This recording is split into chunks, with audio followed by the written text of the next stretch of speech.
This year's favorite to win the Super Bowl heading into the season. Let's talk about the Buffalo Bills. You're looking at the odds for them to win the AFC Championship. It's plus 200. They're currently plus 420 to win the Super Bowl, which would make them the second lowest odds to win the Super Bowl. Their best wins this year, Ravens, Kansas City, and the Dolphins.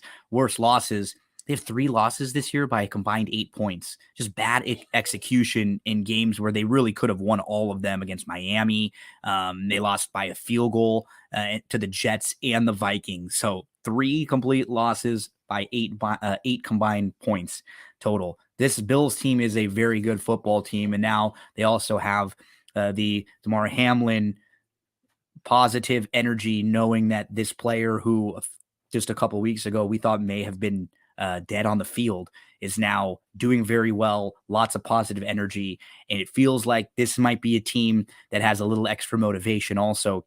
They are the number 1 team in DVOA. They finished top 4 in all 3 phases of the game. And they, last week they had 2 kick return touchdowns. So their special teams is very good. They were second in offense, 4th in defense. This is only the 17th time in the history of the metric that we've had a team top 5 in all 3 phases of the game. They're number 2 in Pro Football Focus power rankings. They were very good in the playoffs last year, particularly Josh Allen, who threw 9 touchdown passes, no interceptions, had more than 600 yards passing. But he has struggled with interceptions this year. He has 5 games with multiple interceptions in the game.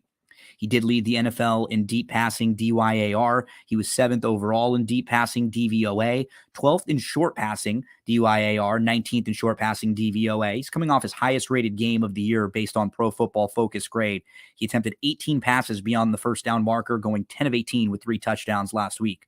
He now has 35 touchdowns in 3 straight seasons, and he's one of only 5 players to throw 35 in 3 straight years: Mahomes, Manning, Breeze, and Favre. He also has 5+ rushing touchdowns in each of his last 3 seasons. The only player in the NFL history with 3 seasons of 35 passing and 5 rushing touchdowns. It's only happened 7 times in history, and he's now done it 3 times all in a row. Steve Young's the only other player to have done it more than once. His rushing has sort of covered up some of the short, or maybe his weaknesses as a passer. Over his last 9 games, he's averaged over 50 rushing yards per game with 6 rushing touchdowns.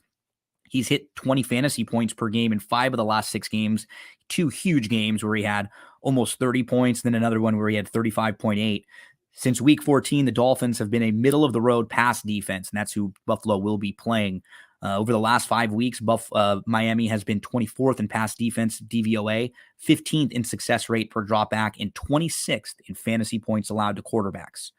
And the Buffalo Bills continue to, win games, even being second in the league in drops with 31. They don't really have a number 2 wide receiver. People were expecting Gabe Davis to take that leap this year. He's been a little disappointing. It's really Diggs and then, a lot of like number 3 or kind of gadget type players there filling in.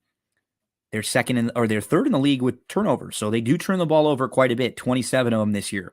They split their games with Miami. First matchup early in the year, they dominated the game. It's kind of fluky that Miami ended up winning. Tua did play in both games. For the Bills, they've had some key defensive injuries, Miller and Hyde, but it looks like Hyde really trending positively right now. So they could be a little stronger defensively there. For a lot of the year, they didn't really feel like they were playing up to their potential. But again, they lost 3 games by a combined 8 points. One of them was in overtime. And both losses to Minnesota and Miami were games they completely dominated and was really unlikely they were going to lose that game. Last week was a big one for Diggs. 7 of 10 targets caught for 104 yards and a touchdown. And White had his best game since returning from injury in coverage. He allowed just 1 catch for 10 yards and an interception.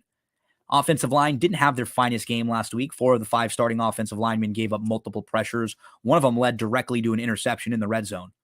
But they've punted just 46 times this year, which is by far the lowest figure in the NFL.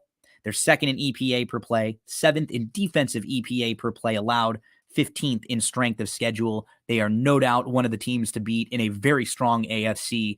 A lot of people feel like there's kind of a top 3 with Kansas City, Buffalo, and Cincinnati, and Buffalo is a very good football team. And Josh Allen, when he's at his best, he's no doubt one of the best players in the league. There's a look at the Buffalo Bills this year heading into the playoffs.